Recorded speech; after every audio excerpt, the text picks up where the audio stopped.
पिछले सेशन में जैसे हमने देखा कि CSS1, CSS2 और अब CSS3 के रूप में हमारे पास काफ़ी सारी एडवांस CSS कोडिंग अवेलेबल है, परंतु इन सब के पश्चात भी CSS की कुछ लिमिटेशंस हैं। आइए इन लिमिटेशंस को समझते हैं ताकि जब हम CSS की कोडिंग करें या CSS को प्रयोग करें तो हमें इन सभी चीज़ों का ध्यान रखते हुए अपने वेबसाइट को इन सब के साथ सेटिंग्स करते हुए आसानी से और बढ़िया वेबसाइट्स को तैयार करना है। तो सबसे पहली जो प्रॉब्लम है हमारे पास वो ये है कि सभी ब्राउज़र जो हैं आज की डेट में CSS को सपोर्ट नहीं कर पाते पूरी तरह से, जैसे कि Google Chrome, internet explorer, Mozilla Firefox, इन सभी का जो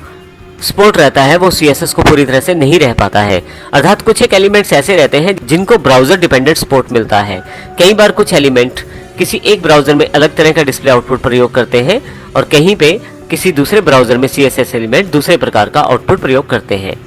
इसका अर्थ ये हुआ कि आपके CSS रिजल्ट्स जो रहते हैं वो ब्राउज़र्स डिपेंडेंट रहते हैं। जब भी आप CSS कोडिंग करते हैं, internet explorer, Chrome, opera CSS को डिफरेंट लॉजिक्स के रूप में प्रयोग करते हुए अलग अलग प्रकार का रिजल्ट्स दिखाते हैं।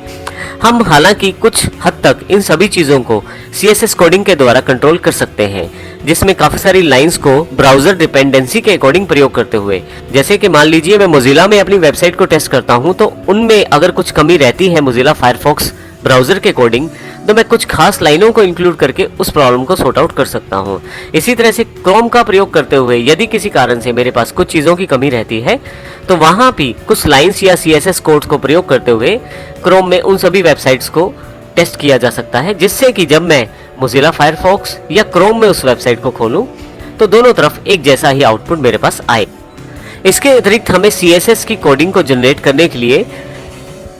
पोजिशनल सेटिंग्स को प्रयोग करना पड़ता है। पोजिशनिंग सेटिंग को सीखने के लिए आपको कुछ स्किल्स की आवश्यकता रहती है। हम CSS में जैसे कि पहले बताया हमने कि बेसिक से लेकर एडवांस तक की सभी टेक्निक्स का प्रयोग करने वाले हैं। इस सीरीज में आने वाले सेशन में हम सीखेंगे कि किस प्रकार हम आसानी से पोजिशनल सेटिंग्स का प्रयोग करते हुए अपनी CSS के द्वारा HTML एलिमेंट्स को शो कर सकते हैं। तो पोजिशनल सेटिंग्स को सीखने के लिए जिस स्किल की रिक्वायरमेंट रहती है उस स्किल को भी हम आने वाले सेशन में सीखेंगे। इसके अतिरिक्त जैसे कि मैंने पहले जानकारी दी, हम डिफरेंट कोड्स को डिफरेंट ब्राउज़र में लगाना सीखेंगे ताकि हमारी वेबसाइट सभी ब्राउज़र पे लगभग एक जैसी दिखाई दे। जैसा कि हमने पिछले सेशन में भी बताया, CSS का जो विकास हुआ है वो अलग अलग चरणों में हुआ है, CSS1, CSS2 और CSS3। अभी भी काफ़ी सारे ब्राउज़र CSS3 के काफ़ी सारे एलिमेंट्स को सपोर्ट नहीं करते हैं और करंटली हम CSS2 और CSS3 की बेस कोडिंग को ध्यान में रखते हुए इन सभी वेबसाइट्स की पोजीशनिंग और स्टाइलिंग को सीखेंगे ताकि हम आने वाले समय में CSS3 के साथ भी आसानी से काम कर पाएं और करंट सेटिंग्स को समझते हुए CSS2 के साथ भी काम कर पाएं।